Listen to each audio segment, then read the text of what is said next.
बहती नदी को रोक नहीं सकती। और ये बीजेपी की सरकार आम जनता का भला कर नहीं सकती। आज इस संविधान बचाओ रैली के अंदर हमारे प्रदेश के ऊर्जावान प्रदेश अध्यक्ष, आपकी सीकर की माटी के लाल आदरणीय गोविंद सिंह जी डोटासरा साहब, यहां पर मौजूद यहां की प्रभारी और पूर्व मंत्री बड़ी बहन ममता भूपेश जी, सम्माननीय बहुत ही वरिष्ठ विधायक राजेंद्र पारिक जी, सुरेश मोदी जी, वीरेंद्र चौधरी जी, भाई हाकम जी, पूर्व केंद्रीय मंत्री और पूर्व विधायक महादेव सिंह जी खंडेला साहब, भागीरथ जी जाखड़ साहब, पीएस जाट साहब, ललित तुनवाल जी, पूर्व विधायक रमेश खंडेलवाल जी, जिला के मंत्री इंचार्ज विशाल जांगीर जी, जगदीश दानोतिया जी, हमारे सेवा दल के प्रदेश अध्यक्ष सेम सिंह जी, फूल सिंह गोला जी जो कि हमारे अलवर के प्रभारी भी है, आरसी चौधरी जी, जीवन खान जी और हमारी यहाँ की जिलाध्यक्ष बड़ी बहन सुनीता गठाला जी, मंच पर मौजूद सभी सम्मानित हमारे नेतागण, यहाँ उपस्थित सभी सम्मानित बुजुर्गों, नौजवान साथियों, मेरी माताओं बहनों और पत्रकार बंधु साथियों, आज ये जरूरत क्यों पड़ी कि हमें संविधान बचाओ रैलियां करनी पड़ी? ऐसी स्थिति क्यों बनी कि आज सीकर ही नहीं अभी तो पूरे देश के अंदर कांग्रेस सब जगह जाके जनता के बीच में अपनी बात कह रही है। राज इससे पहले भी बनते रहे, चाहे भारतीय जनता पार्टी के भी राज रहे, चाहे तीसरे मोर्चे की भी सरकारें रही, लेकिन कभी ऐसी परिस्थिति नहीं बनी। मैं आपसे एक छोटी सी बात कहना चाहता हूं। अभी ऑपरेशन सिंदूर हुआ, सेना के जवानों ने अपना पराक्रम दिखाते हुए पाकिस्तान के घर में घुसकर आतंकी ठिकानों को नष्ट करने का काम किया। यह हमारी सेना का शौर्य, जज्बा, कर्तव्य निष्ठा, पराक्रम था। लेकिन दूसरी तरफ आप देखिए, जहां प्रधानमंत्री 89 देशों की यात्राएं कर चुके हैं और 89 यात्राओं के बाद में एक देश हमारे समर्थन में नहीं आया, एक भी देश, तो आप समझ सकते हैं कि इनकी आज दुनिया के अंदर क्या तो इनकी विदेश नीति है और क्या इनकी कूटनीति है। हम सब पाकिस्तान को आतंकियों का ठिकाना बता रहे हैं, आतंकियों को पनाह देने वाला बता रहे हैं। हमारे सांसद पूरी दुनिया के अंदर जाके बता रहे हैं कि पाकिस्तान जो है आतंकवाद को बढ़ावा देता है। लेकिन उस पाकिस्तान के साथ चाइना, तुर्की, अजरबैजान जैसे देश आके खड़े हो गए। आप अंतर समझिए कि जो आतंकवाद फैला रहा है उसके साथ विश्व के देशों का समर्थन, और हमारे निर्दोष लोग मर रहे हैं, हमारा कोई समर्थन नहीं कर रहा। तो मोदी जी किस लिए घूम रहे हैं, किस लिए घूम रहे हैं? मैं एक बात और कहना चाहूंगा, मंच पे प्रदेश अध्यक्ष जी हैं, गोविंद डोटासरा जी हैं, आपके अपने आपके घर के। आपने पिछली बार कांग्रेस सरकार के समय में गरीब का बच्चा भी इंग्लिश मीडियम में एजुकेशन ग्रहण कर सके, इसके लिए Mahatma Gandhi English medium school बनाए ना, आप सब लोगों ने देखे।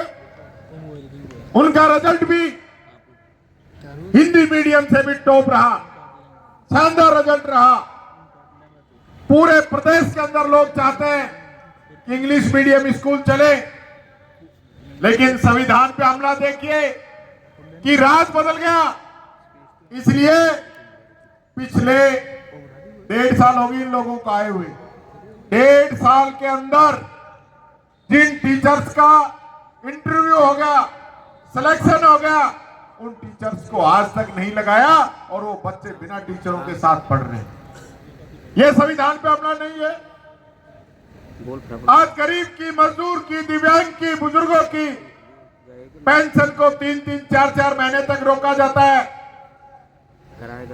उसका अधिकार है कि उसको हर महीने पेंशन मिलेगी। राजस्थान के अंदर ये कानून हमने बना दिया कि हर साल उसकी 15% पेंशन बढ़ेगी, लेकिन नहीं बढ़ा रहे, नहीं हर महीने में। जिन बच्चों का अच्छा प्रदर्शन रहा, मेरिट में आ गई, मेरिट लिस्ट जारी हो गई, स्कूटियां आ गई, स्कूटियों में खड़े खड़े झाड़ झंकर जम रहे हैं, लेकिन वो स्कूटी नहीं बांट रहे हैं, बच्चियों के अंदर छटनी कर रहे हैं और अपनी मर्जी से स्कूटी बांट रहे हैं। ये संविधान पे हमला नहीं है। आज भले ही आप लोग सोच लो कि ये तो फला के साथ गलत हो रहा है, ये इस दूसरे व्यक्ति के साथ गलत हो रहा है, लेकिन याद रखना कभी नंबर आपका भी आएगा। ये फूट डालो राज करो की नीति अपना रहे हैं कि हमें बांटना चाहते हैं और हमें बांट के और एक एक पे हमला करना चाहते हैं। आपने देखा होगा सबसे पहले कानून लेके आए किसान के खिलाफ, भूमि अधिग्रहण कानून, उसको राहुल गांधी जी ने रोका। उसके बाद 3 काले कानून लेके आए। 1 साल से अधिक समय तक किसान सड़कों पे बैठा रहा, दिल्ली के चारों तरफ 1000 शहादत दी, तब वो काले कानून वापिस हुए। क्या आपको लगता है कि कोई व्यक्ति अपनी आवाज उठाता है, कोई धरना देता है, प्रदर्शन देता है, तो उस प्रदर्शन के आधार पर उसकी बात सुनी जाती है? नहीं सुनी जाती।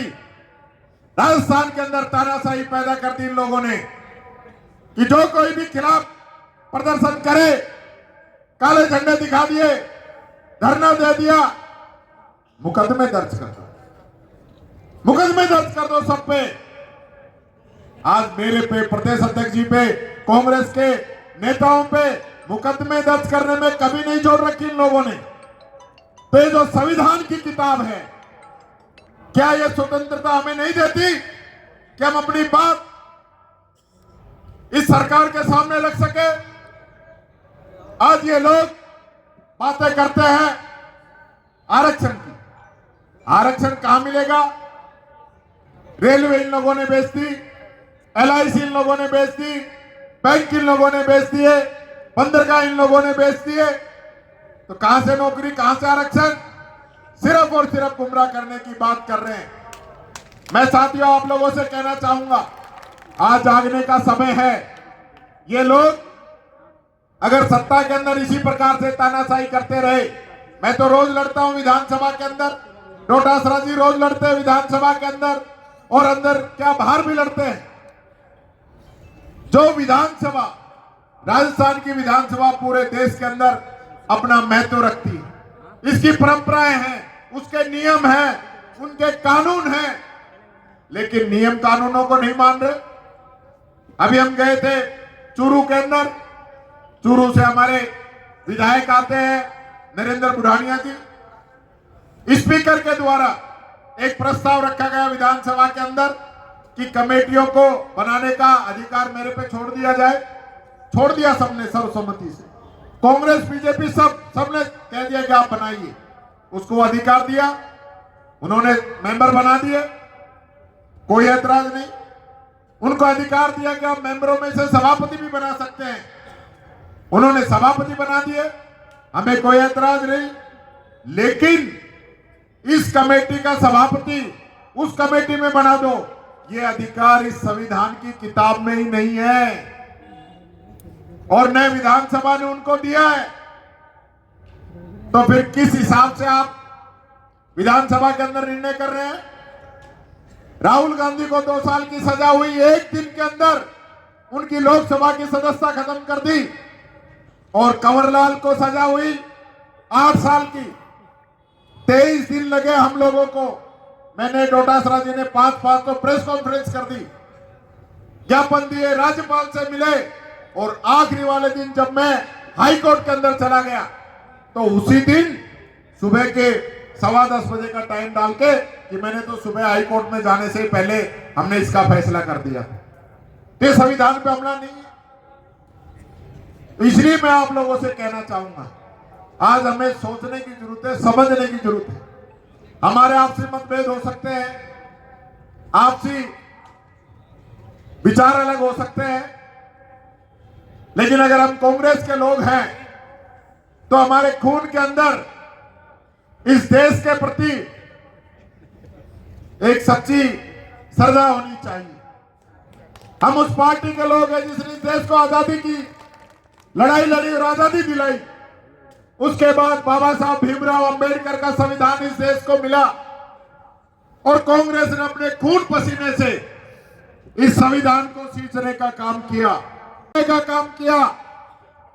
संविधान के अंदर 73वां और 74वां संशोधन किया। आपको आसानी से समझ में आ जाएगा कि सरपंच और नगर पालिका पार्षदों के चुनाव 5 साल के अंदर कराने पड़ेंगे।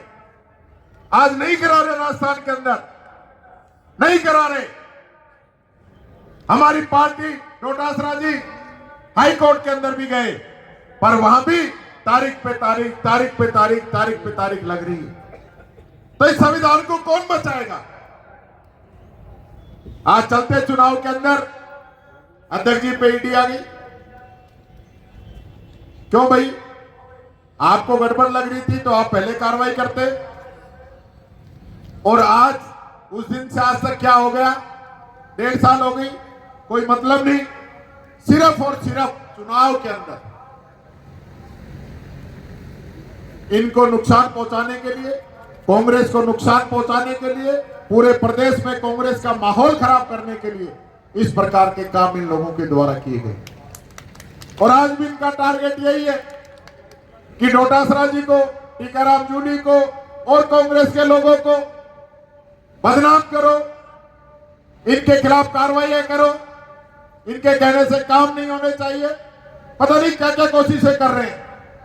लेकिन मैं एक ही बात कहना चाहूंगा, कांग्रेस की ताकत आप सब लोग हैं।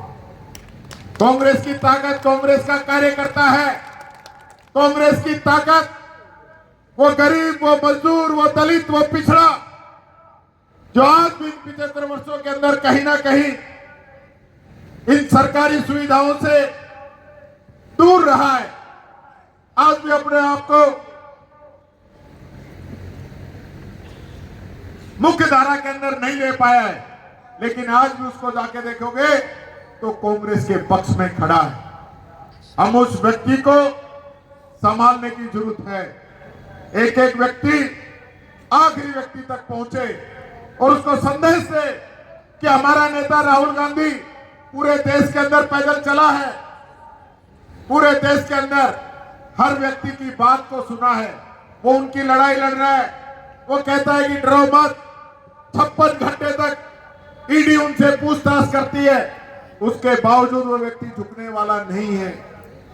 इसलिए कांग्रेस का एक एक कार्यकर्ता मजबूती से इस लड़ाई को लड़े। यही बात मैं आप लोगों से कहना चाहूंगा। मैं जिला अध्यक्ष जी को और पूरे सीकर के हमारे सभी विधायकों को और सभी प्रत्याशियों को और सभी कार्यकर्ताओं को धन्यवाद देना चाहूंगा कि शानदार आयोजन आप लोगों ने रखा, जो मान सम्मान दिया उसके लिए आप सबको बहुत बहुत आभार। जय हिंद, जय भारत, राम राम सब।